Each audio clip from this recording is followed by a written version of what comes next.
Well, welcome once again to Jan-Piet's Choice. I hope nobody thanked me for nothing last week.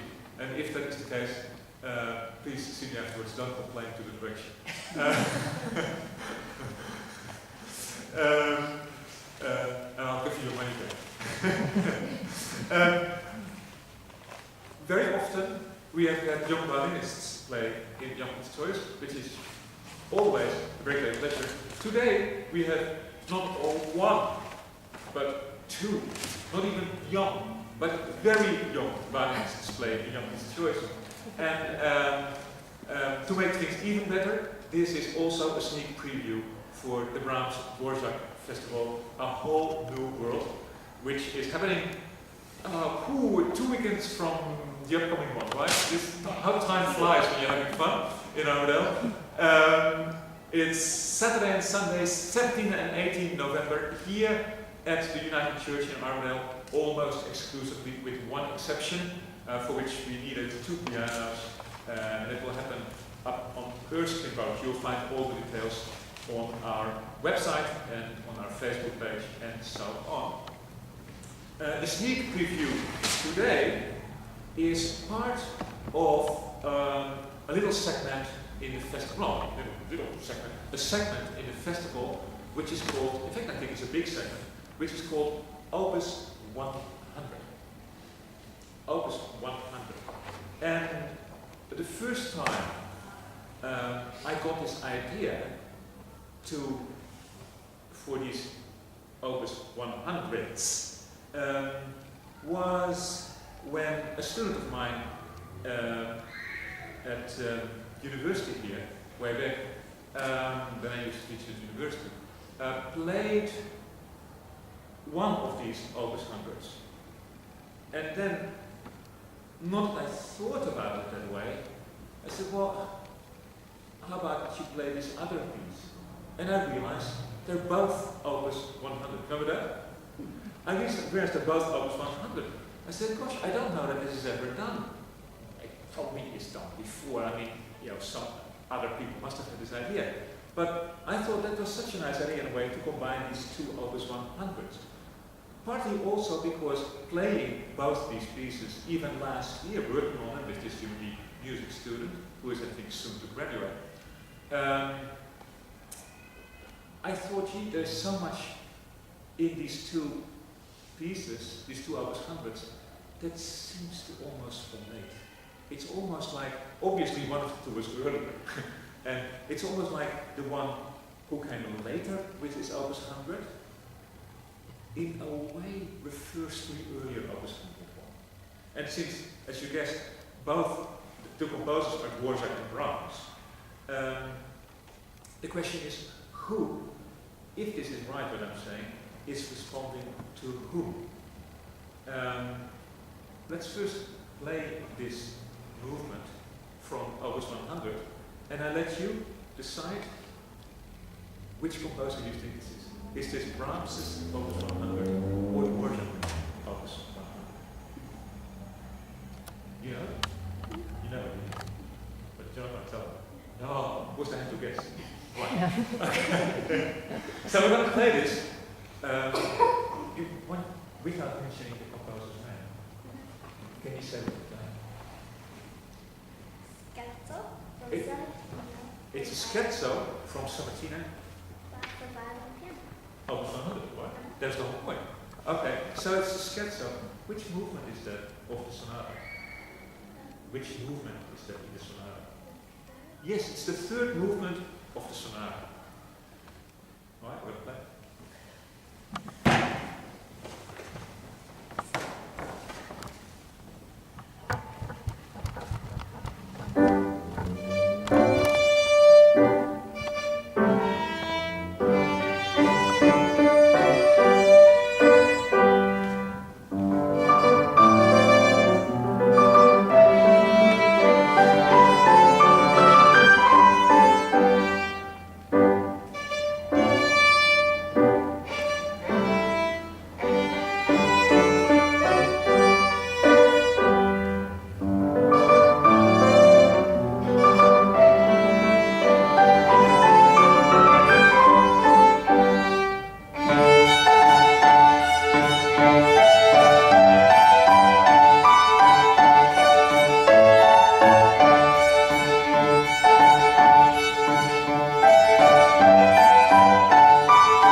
all the way from, where do you again? Balkan, playing today here for us. And as you can tell, Beatrix attends PLC here in Armidale. And she studies violin with Zana Clark here in Armidale. And look what you've learned already, right? In only a few years. Isn't that fantastic? So what do you think? Opus 100 by who? Brahms, you think? Because it's so Brahmsian, right? It's a real Brahms. You think Dvorak? Yeah. Because? The gentleman says it feels really Brahmsian. How can He probably knows more than I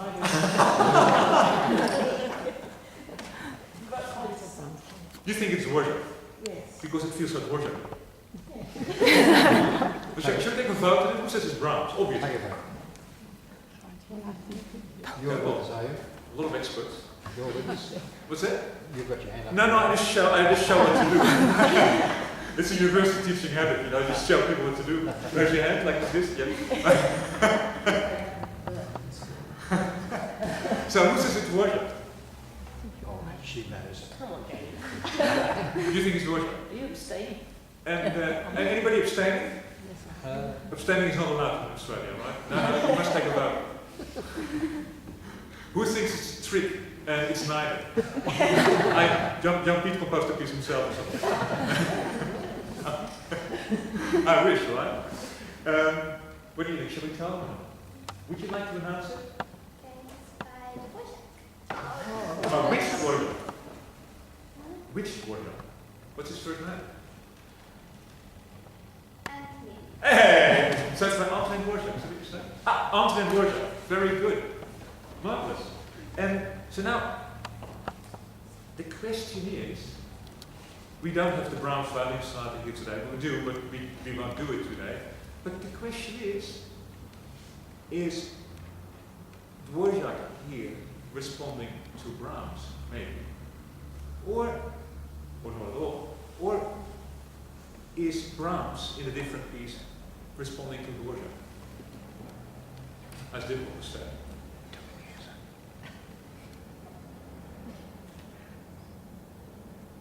I'm not sure whether it applies at all, but Brahms was first.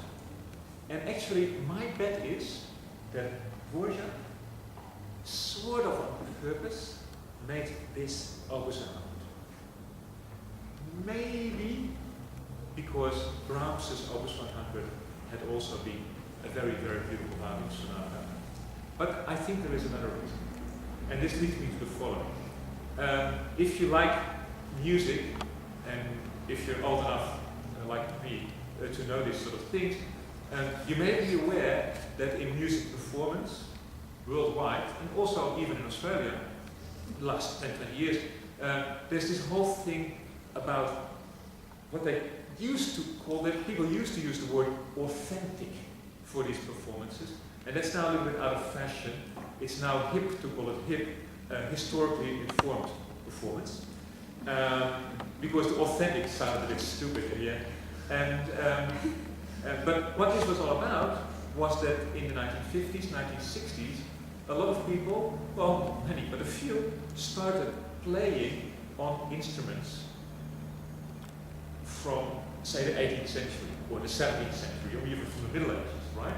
Or, if they couldn't buy such instruments because it's going to be pricey, they would have instrument makers making new instruments, just like the old ones, right? So, as much as possible, of course, right?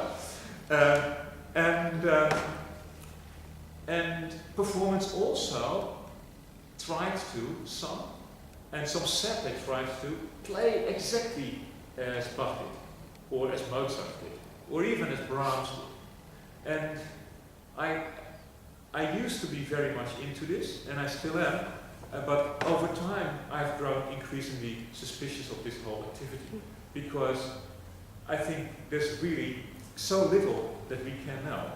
On the other hand, there's so much that we do know and that people don't care about. So I'm a little bit worried about the whole thing. But in fact, the biggest reason why I'm worried about it is that when we play music from the beginning of the 20th century, operetta, for example, or even music by, say, Ravel or Debussy, and we have recordings from when the composer was still alive. And those recordings are so different from what anybody does today.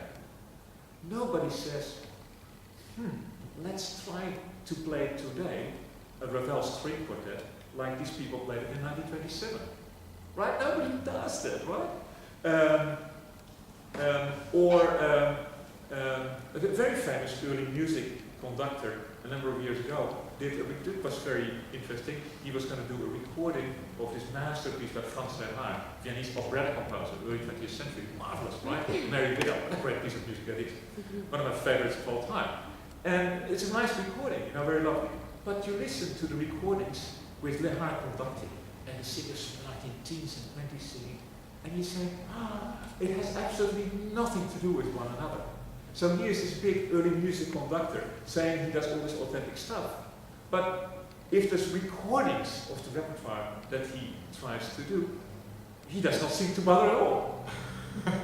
Alright, so I'm very concerned about all this performance practice stuff, although it's a very important part of what I am and do as a musician. Very important. Now, but here's my point. In playing these movements from Dvorak's Opus 100, because we'll have another one in a minute for you, right? In playing these two movements from Opus 100 by Dvorak, I think we're doing, well, half the part we're doing is incredibly authentic, right? It's very, in a way, very original what we're doing in terms of this sonatina, right?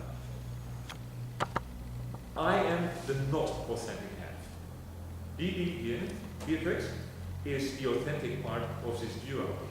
Not 100%, but, well, to quite an extent authentic. Why do I think this?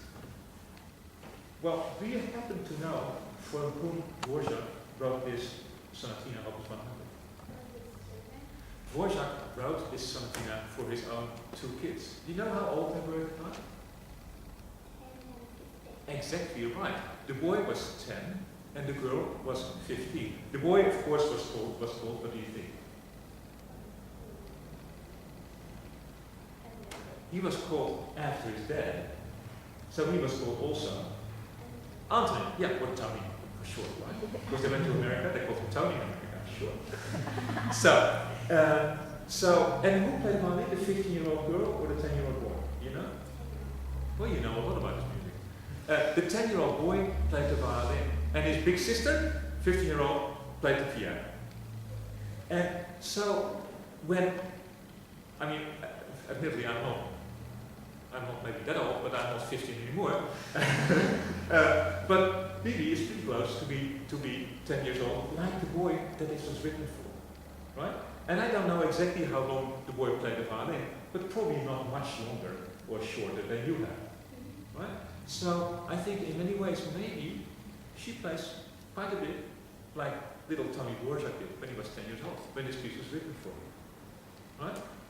I'm sure Ottilia Dvorak played much better at 15 than I do now, but that's a different problem.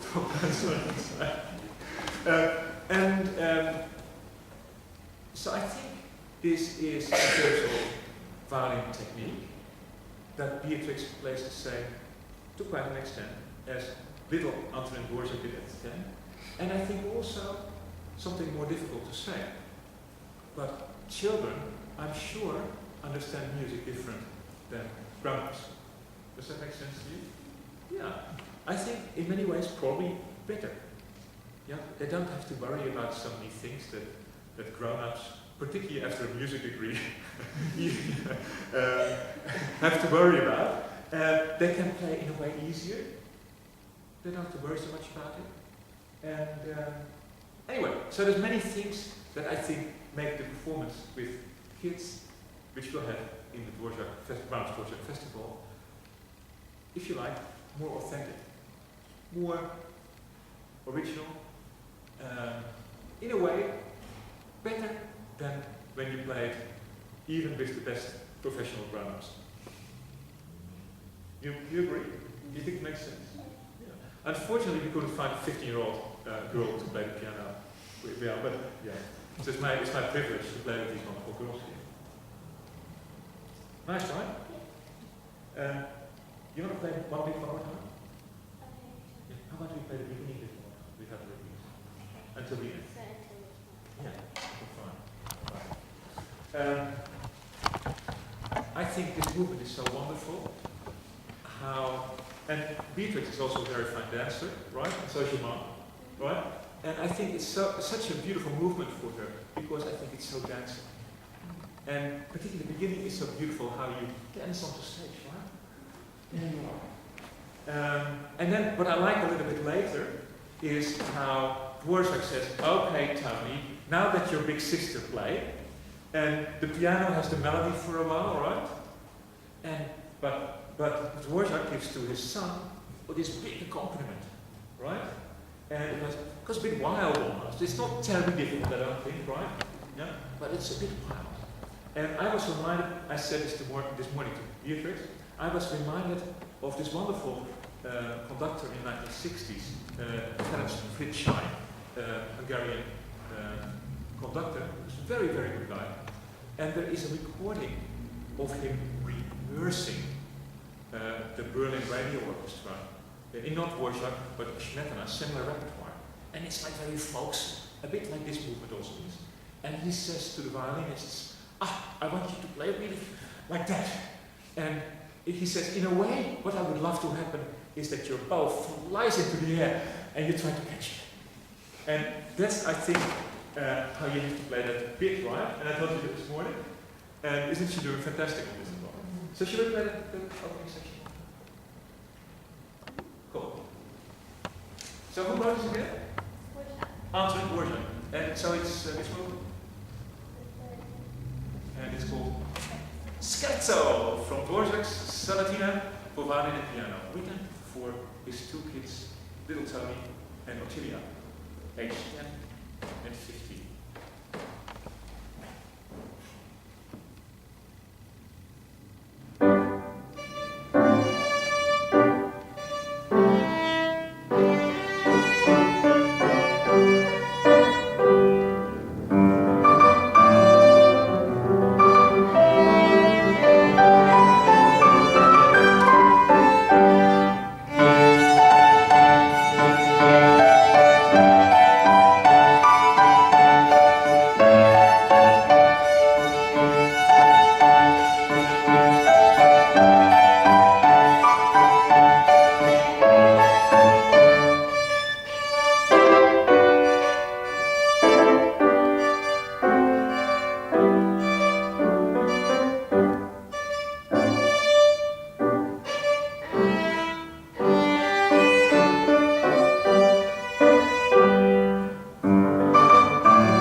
So now that was the third movement. What comes after the third movement? Alright, the fourth movement. Fourth movement, two music centers.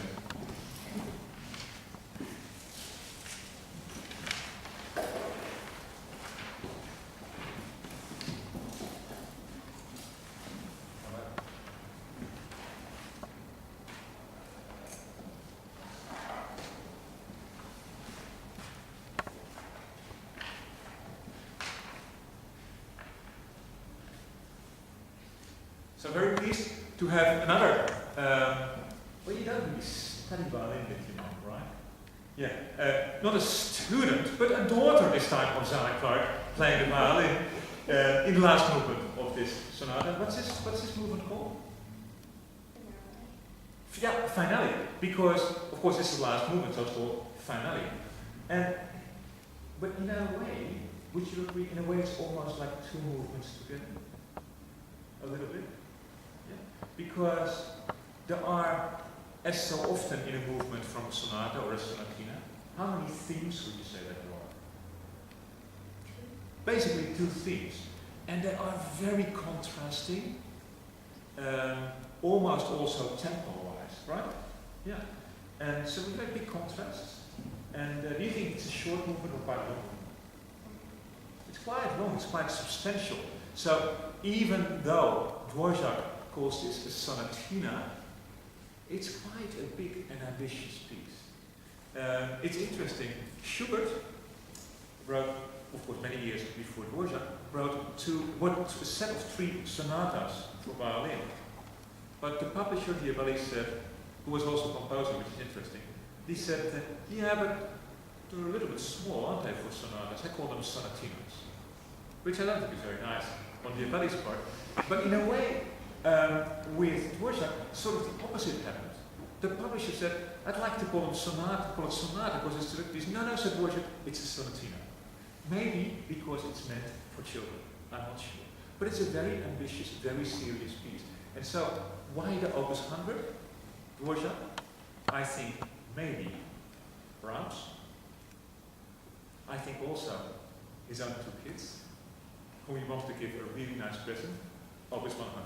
Not Opus 99, not Opus 101, but Opus 100. And maybe more. Maybe there is more special stuff in this sonatina.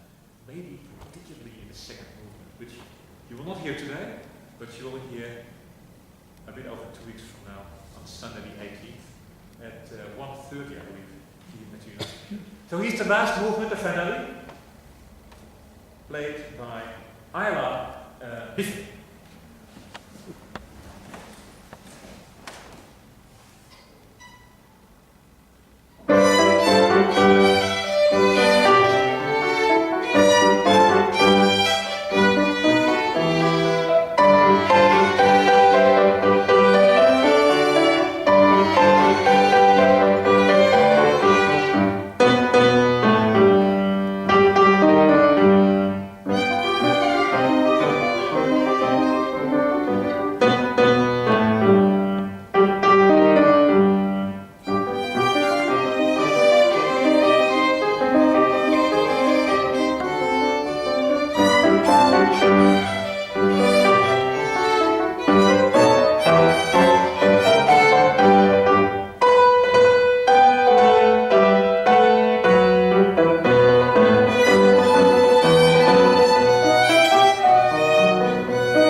It's a fantastic play, right? And what wonderful music.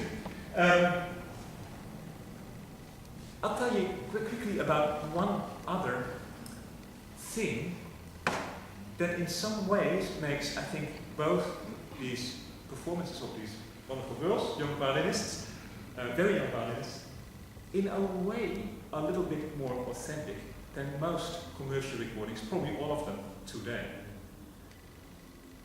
What would you say are you doing different than you did when you first had to play it?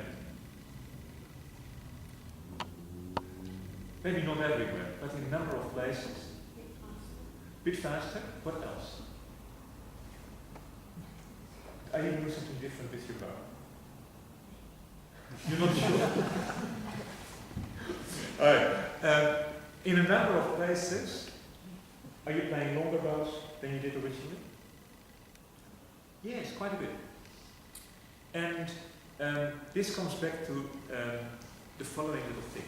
In the 19th century, which of course includes Brahms and Dvorak, in string repertoire, there are often slurs that are longer than you would expect them to be,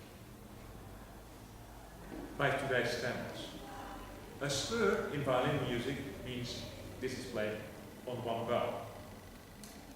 Over time, sometime in the early 20th century, I think, what happened was that string players started playing shorter units on one bow. Why would this be? What happens if you play more notes on one bow? It makes it quiet. It also, in a way, brings them more together, right?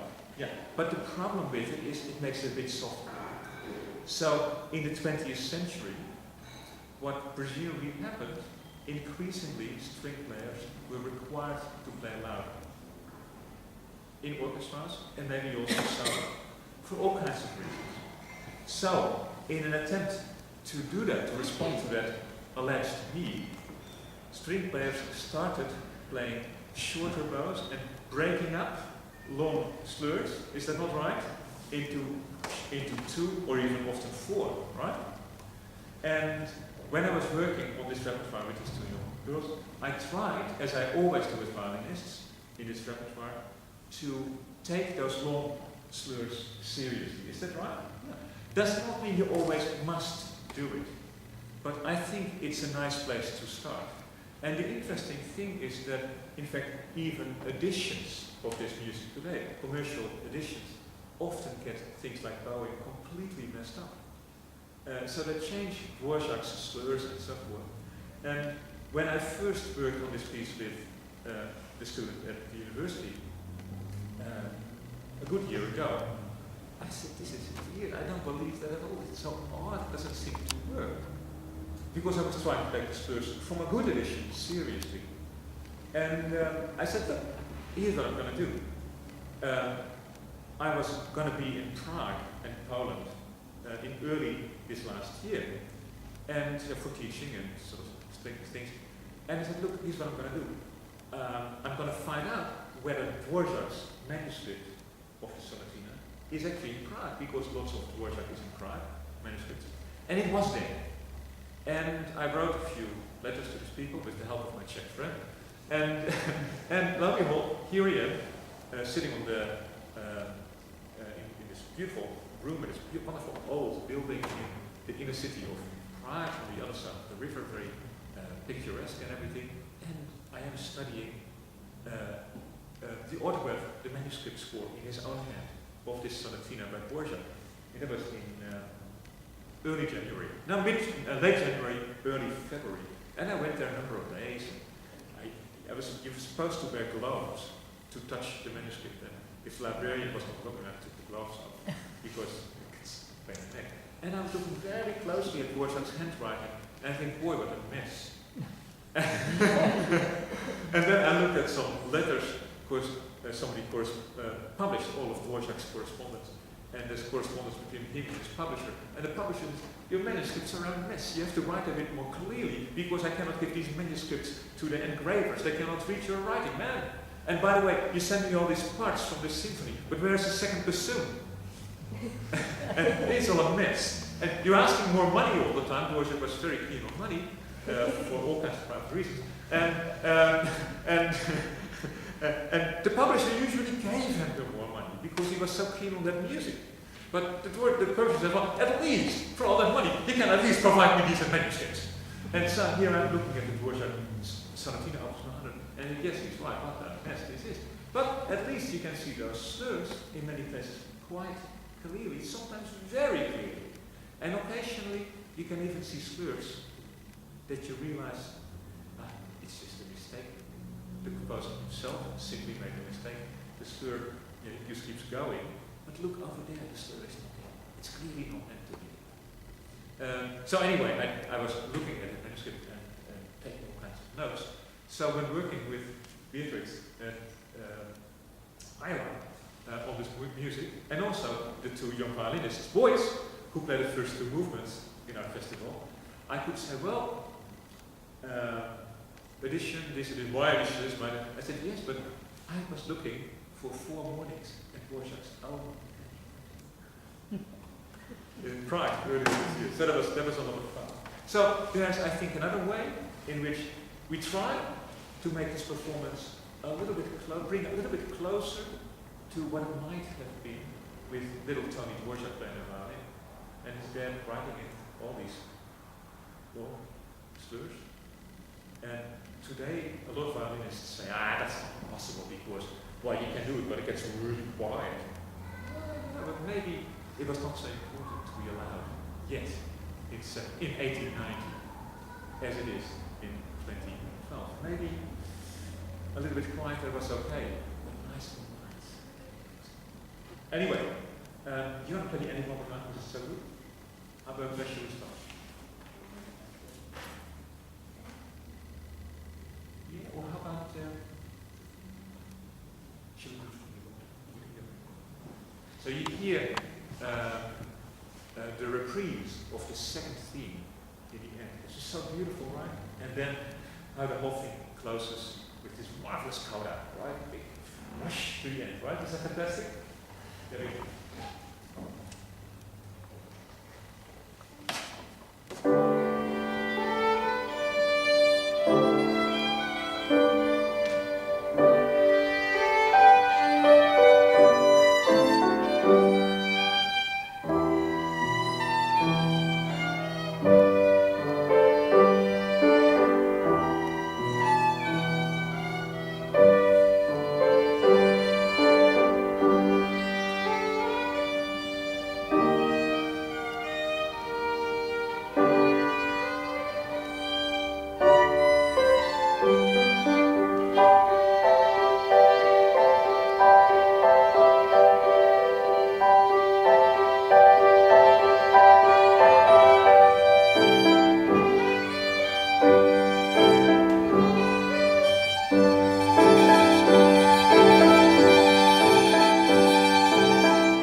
third and last movement, this scherzo and the finale from Dvorak's Sonatina, Violin and Piano, Opus 100. And you'll hear the whole Sonatina, also the movements 1 and 2, on Sunday the 18th of November here at the United Church, played by 4 young New England violinists, including Beatrix Thompson and Anna Diffin. I always forget their last names because I always talk about it first name. Thank you so much for playing today, and we'll see you soon. And next week there will be yet another choice, probably also another sneak preview for our festival. But don't ask me what it is yet, because I don't know yet. Thank you.